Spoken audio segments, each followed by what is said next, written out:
It's me, Darunia. Well done. Thanks to you, we can once again eat the delicious rocks from the Dodongo's cavern until our stomachs burst. What a wild adventure. It'll make an incredible story. I can't believe that the Dodongo suddenly appeared in such great numbers. And that big rock blocking the cave. All this trouble must have been caused by that Gyarados thief, Ganondorf. He said, "Give me the spiritual stone, only then will I open the cave for you." You, on the other hand, risked your life for us. Kid, I like you. How's about you and I become sworn brothers? No, there's no big ceremony involved. Just take this as a token of our friendship.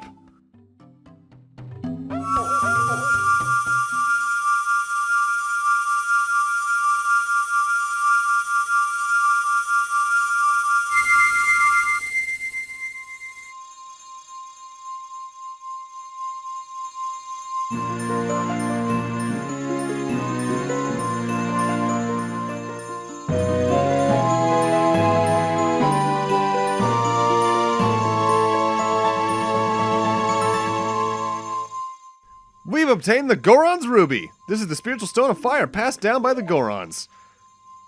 We don't know what he means by sworn brothers, but we've collected 2 spiritual stones. We have 1 more to find.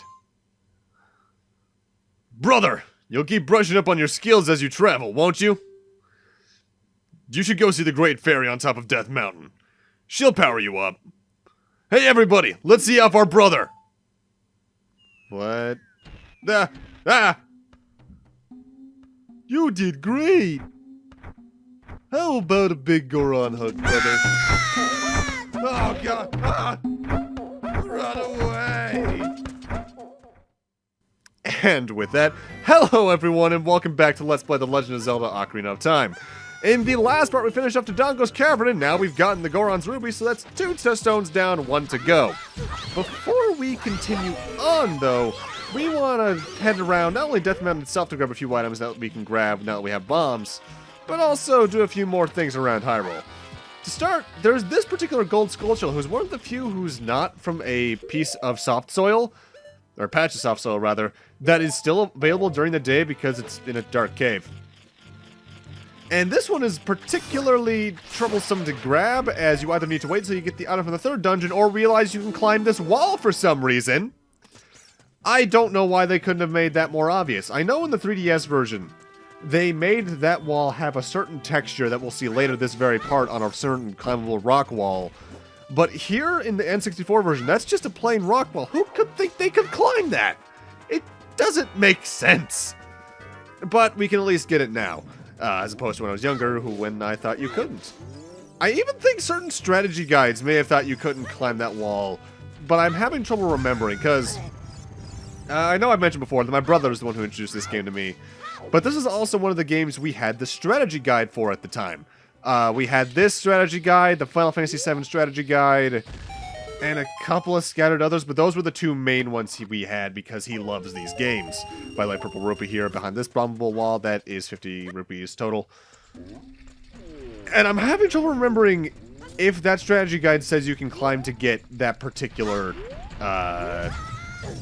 Skullshilla. I think it was the Prima Games guide, but don't quote me on that. Either way, we have a giant rolling Goron here, and to stop him, we need to bomb him.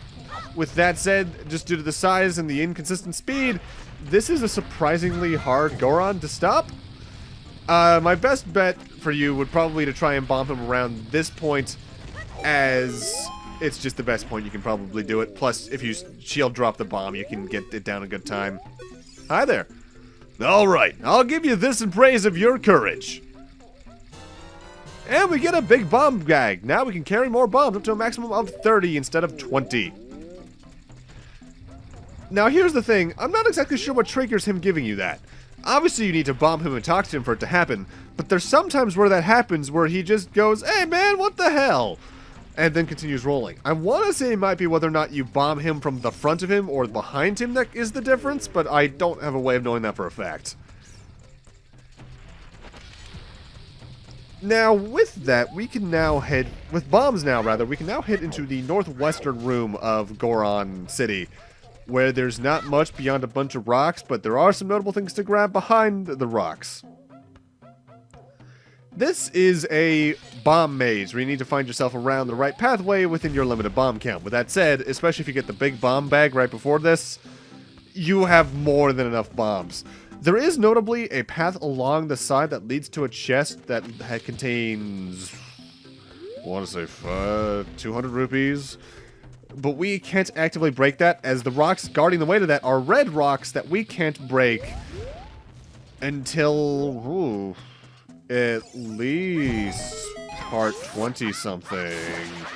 But the main reason we're coming over here is for this gold sculpture. I'm not opening either of these chests next to me, though, either, as they contain each of them contains a red rupee, and I don't have the wallet space for 40 rupees because my money is green, because I'm at the max of 200 for the moment. It's rough, because if you open a chest containing rupees, you waste those rupees, yes. But I would rather waste the rupees than have the Twilight Princess mechanic of, okay, here's a chest full of rupees, but your wallet's full, so put it back until you have room. I understand why they did that, so you can come back and get those rupees so they're not wasted. But at the same time, you're losing out on that chest, and you don't want to backtrack all the way through a dungeon to grab it, so you lose both ways. Now, to get up Death Mountain, you do actively need the bombs. I don't even think there's a trick where you can take a bomb flower up here, because the only one is too short of a fuse to get here. This throw can be troublesome, as the bombs natively have a shorter fuse than I think any of the bomb flowers. And throwing it into that little crevice, particularly behind it where you need it to land, can be surprisingly precise of a throw for this point in the game when you've just gotten them for the first time. You might hear a cow, though. That's because there's a grotto hidden beneath this particular rock. Now that we have bombs, not only can we get to certain grottos that we couldn't before, either by bombing rocks on top of them, but there's also some grottos in Hyrule Field that are accessible only by bombing the top of them open, even if they don't seem like they have a rock on top of them. And that cow serves a similar purpose to the one over in Gerudo Valley. If you play Epona's song while next to it, it'll go essentially, yo, I like that song. Here's a reward for playing me such a nice tune. And he'll fill one of your bottles with milk for free. Or I guess shield, because only female cows can generate milk.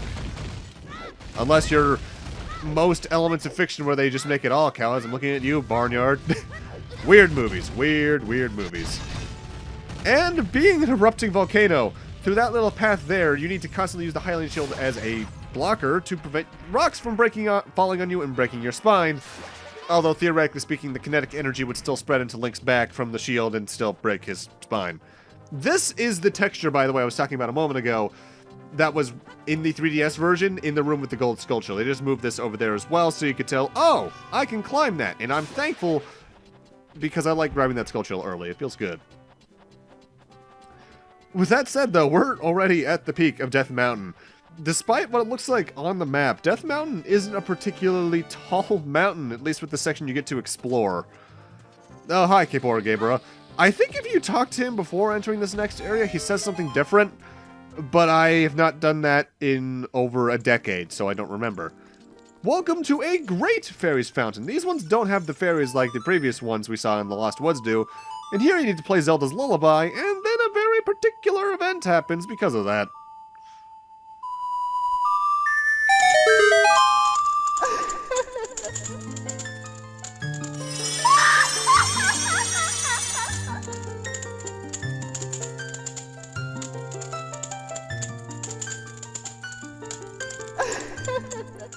Welcome, Link. I am the Great Fairy of Power. I'm going to grant you a sword technique. Receive it now!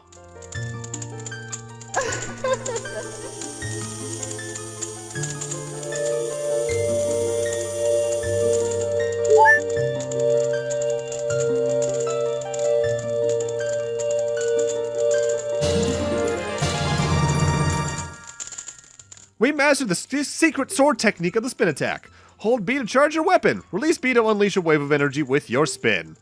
If you want to release energy without charging your weapon, just rotate the analog stick once and press B for a very effective quick spin, as I've been doing the entire game. When you charge power for a spin attack, magic power will be consumed. Pay attention to your green magic meter. Hey boy, you're a messenger of the royal family, aren't you? Next time you're in their neighborhood, you should drop in on a friend of mine who lives by Hyrule Castle. She'll surely grant you another new power. When battle has made you wary, please come back to see me. And that is, in fact, a mechanic. If you come back to the Greats Fairies Fountain and play Zelda's Lullaby again, they'll just outright heal you. Instead of the Fairies Fountains we've seen before that just contain fairies. But yeah, now we can charge our spin attack for either a small blue energy wave around us or a relatively large red energy wave. Using that in comparison, in tandem with the quick spin attack, gives us a lot of extra range to work with future enemy encounters. We also now have a magic meter beneath our health meter, of course.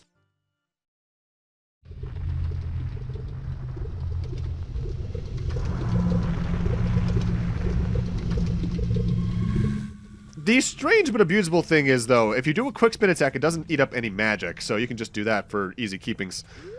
And now welcome to Death Mountain Crater! This place is hot and you can't stay in it for too long. Think of it like the superheated areas in Metroid games. Now, depending on how you've done the game thus far, or when you are doing this particular section, you can have entirely different numbers on your timer, as the timer's length is determined by your heart count. It's not determined by your current HP within it, just how many hearts you have in total. I think it's an extra 4 seconds for each? Maybe? I should forget. But we're coming in here for two reasons. One, there's a piece of heart we can grab in this little cubby in the wall, and there's also a gold sculpture we can grab. Now, in the case you have less hearts than I do, you can do what I just did a moment ago and bomb that rock, as if you enter grottos in superheated areas and exit again, as you saw, your timer is restored to its maximum. So you can use that as a little breakpoint between it all. We'll need to do things in Death Mountain Crater later, but for right now I'm just entering it to grab these two things. Also, you may have seen there is a chest in that grotto.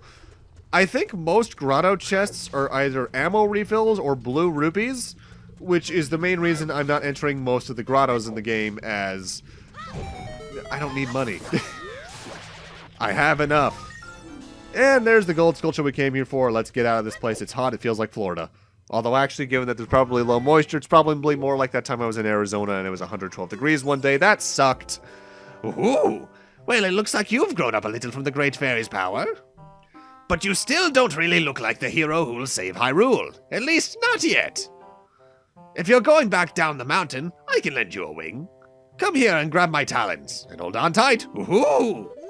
So he's going to allow us to hold on to his talons for a lift down Death Mountain. This is not only a faster way to get back to Kakariko Village, but there's one particular item in Kakariko you could have seen if you entered all the houses that this allows us to grab at this particular point. There is another way you can get this particular item if you use the item you get right before the 4th dungeon, but it's just faster to get it now, honestly. Because we're now on top of the house on the far south end of Kakariko. And if you're paying attention, there was a hole in this house right above Anju's Kuko pen. By entering this hole, we get to a cow that you can not only use Epona's song on to get milk, I believe, but also, more clearly, a piece of heart. Now, since we have bombs, there's a few more things we can do around Hyrule that we couldn't do before that'll lead us to getting closer to that ever so delightful 100%. Namely, we're going to be heading to a few areas we've been to before. Hyrule Castle Town, near Lake Hylia, and the Lost Woods in order, I believe? So let's just head over there to take care of those little side tasks. And I will warn you, the first thing we're doing is easily one of the most annoying side quests in the game. So make sure you bring some money and some patience. Because we want to head over here to the market, and on the, I think this would be western side, if you count the castle as north, there is this area week. This is the Bombchu Bowling Alley.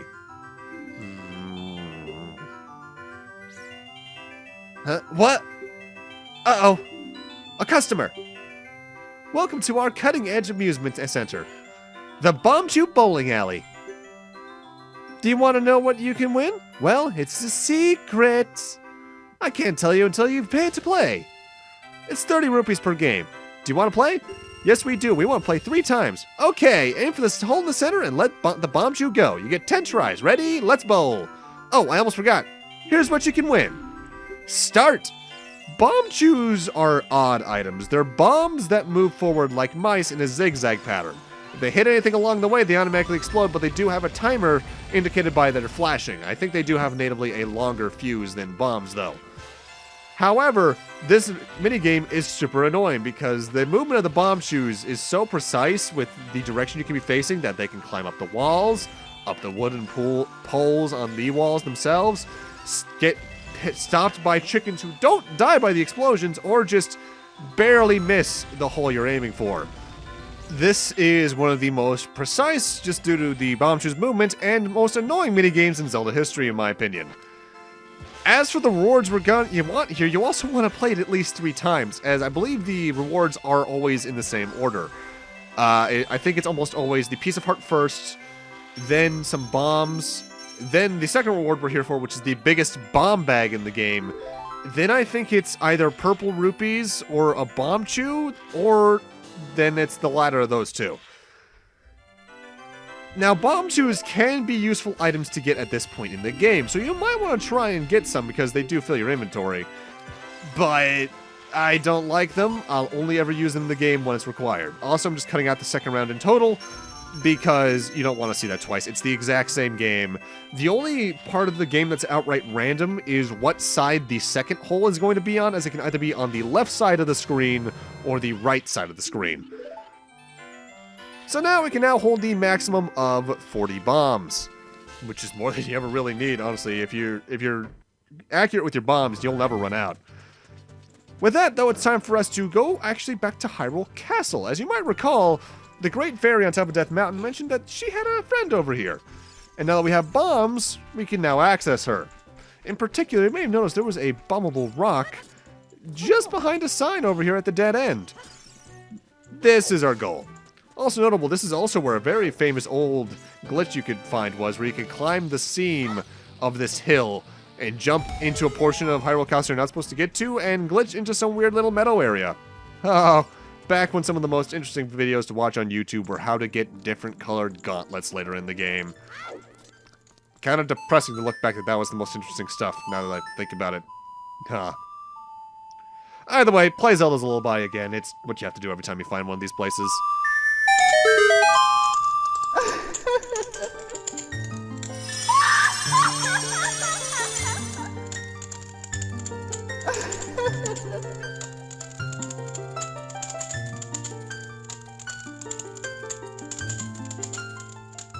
Welcome, Link. I'm the Great Fairy of Magic.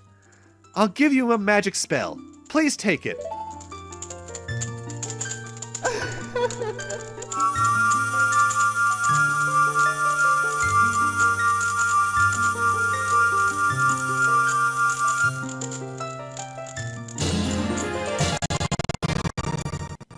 Frame rate. You got Din's Fire. Its fireball engulfs everything. It's an attack magic you use with the C buttons. You can use Din's Fire not only to attack, but also to burn things. When battle has made you wary, please come back to see me. Din's Fire is required to beat the game, but only for it needs to be used once. So you can just save getting this until honestly way later in the game. With that, though, now we want to head towards Lake Hylia, but not into Lake Hylia. Oh, I just bumped my mic, sorry about that. Into Lake Hylia itself. If you place a bomb generally around the center of this fenced-in area, eventually a grotto will pop up. And we want to enter this place as it's where the thing we need to get is. There is a business scrub in here, and when you reflect your seeds back at it, or by either by using the Deku Shield or just by throwing a Deku Note at a period, we can talk to it. Alright, you win. In return for sparing me, I'll sell you a horse piece. And it costs relatively little, too. I think it's only like 10 rupees. Yeah, that's real good.